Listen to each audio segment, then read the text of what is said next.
En la plácida costa de Alicante, alguien ha cometido un crimen. Aparece el cadáver de un ucraniano acribillado en un garaje. Pero nada es lo que parece. La historia nos conduce al currículum de venganzas del Kremlin. Soy Juan Luis Sánchez. Hoy en Un Tema al Día. Del Círculo Polar a Alicante. Los ajustes de cuentas de Putin.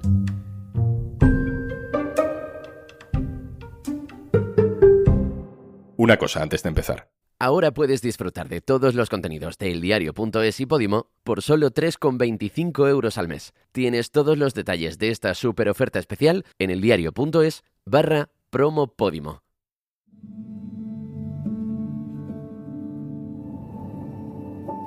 Kharb es una ciudad rusa metida casi en el Polo Norte, dentro de la línea que marca el Círculo Polar Ártico. En ese lugar remoto hay una cárcel llamada el Lobo Polar, y en esa cárcel estaba encerrado el líder político más peligroso para el régimen de Vladimir Putin.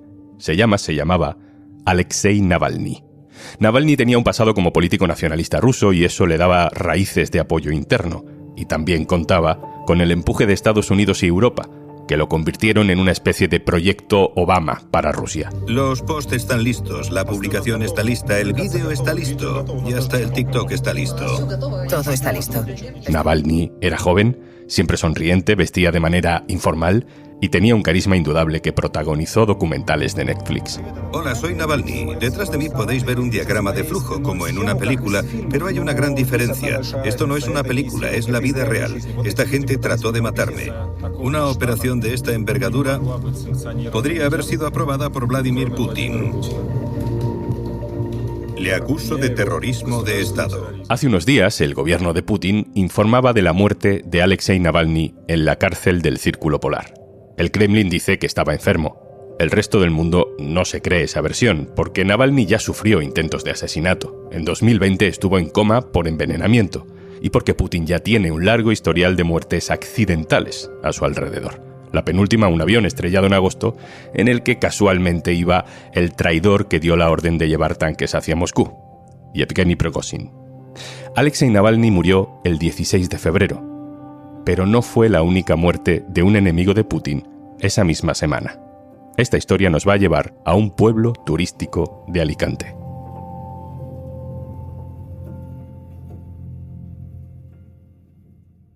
Iciar Gutiérrez, compañera de la sección de internacional del diario.es. Hola.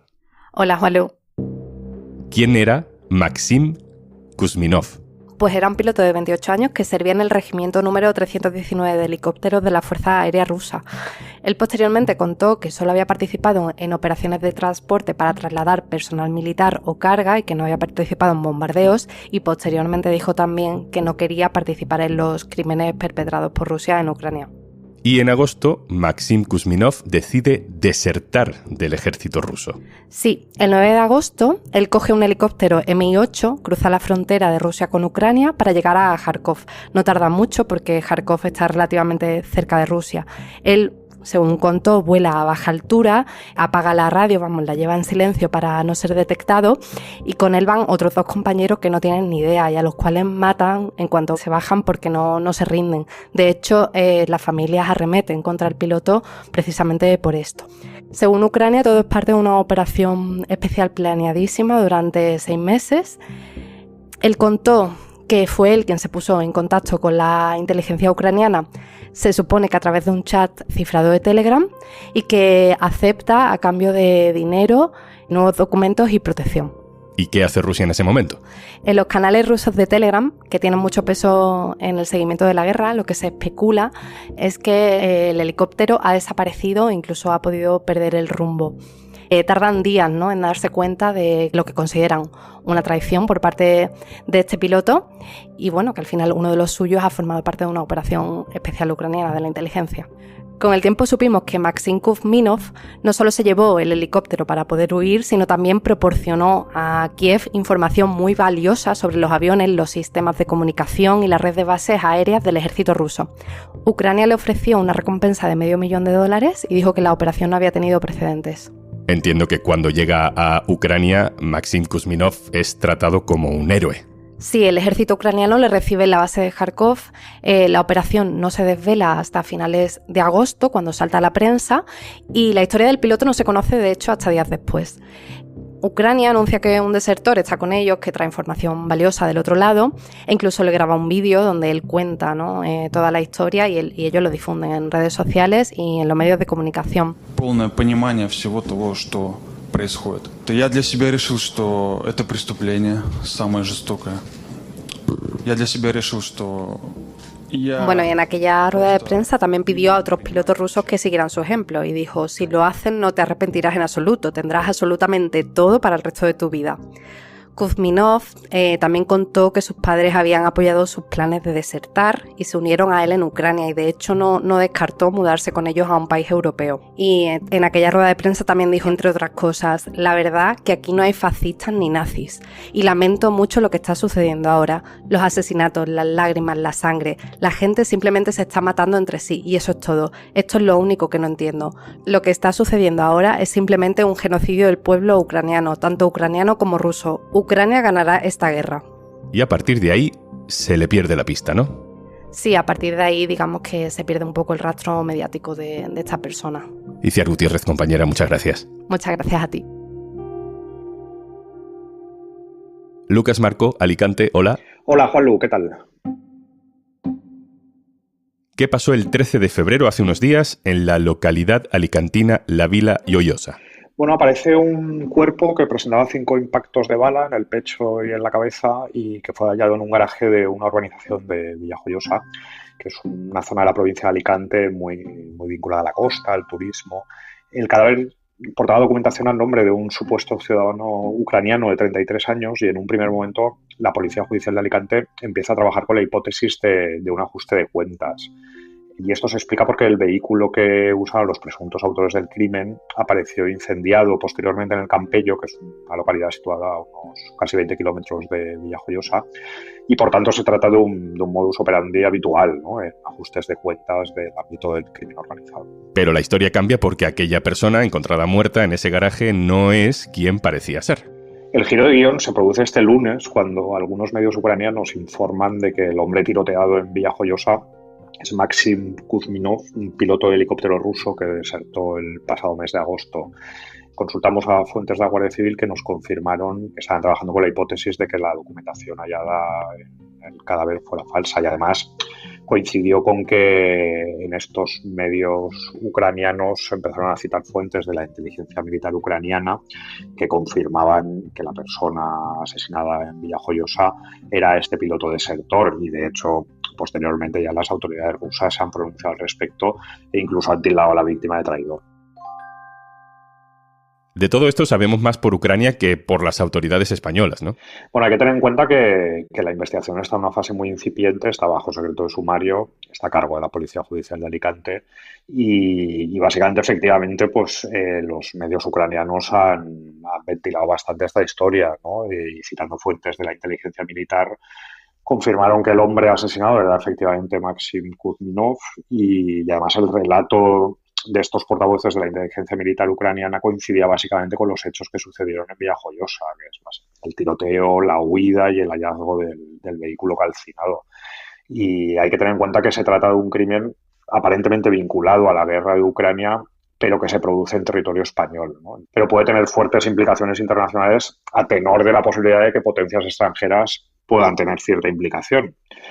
Y es importante este componente de la posible implicación de potencias extranjeras porque incluso este martes, el día después de que se destapara toda esta historia, la pregunta se la han hecho, ¿no?, a la portavoz del gobierno, que por supuesto, como es habitual en estos casos, pues ha alegado, ¿no?, que está bajo investigación policial y bajo secreto sumario. De todas maneras, en la vertiente judicial, por lo que hemos podido averiguar este martes, el titular del juzgado de primera instancia, instrucción número 3 de La Vila Lloyosa, se ha encargado de la causa porque era el juez que estaba de guardia cuando apareció el cadáver el pasado 13 de febrero y mantiene la causa bajo secreto de sumario.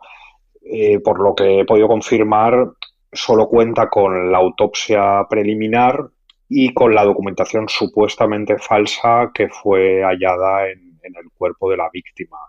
Entonces, de momento, el juez está a la espera de que le llegue el informe de la Guardia Civil sobre la identidad definitiva de la víctima y no hay ningún investigador ni ningún detenido por el momento.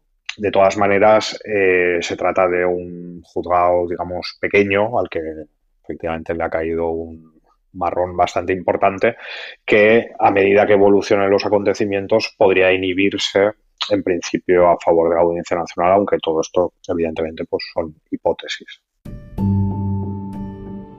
Lucas, quiero terminar preguntándote por Alicante, por ese lugar, por sus lazos, tanto con Ucrania como por Rusia. No sé si es el sitio más adecuado para que se esconda un rival de Putin. Bueno, en toda la provincia de Alicante y especialmente en localidades costeras hay una amplia presencia de población rusa que estaba asentada antes de la guerra de Ucrania. Alicante es una zona muy turística con buenas conexiones de vuelo, de aeropuertos y demás, y es un lugar elegido por muchos ciudadanos rusos de clase alta para asentarse o simplemente pasar sus vacaciones, ¿no?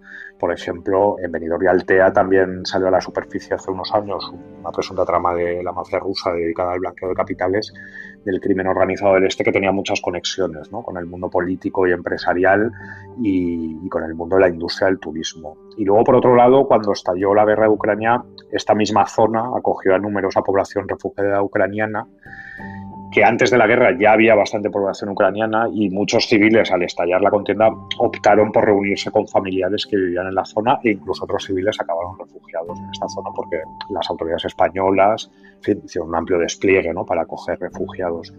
Y es uno de los puntos de España con más concentración de ucranianos y de hecho existen asociaciones de ucranianos tanto en Alicante como en Torrevieja o en Orihuela. Lucas Marco, compañero, muchas gracias. Gracias a ti, un abrazo, ¿no?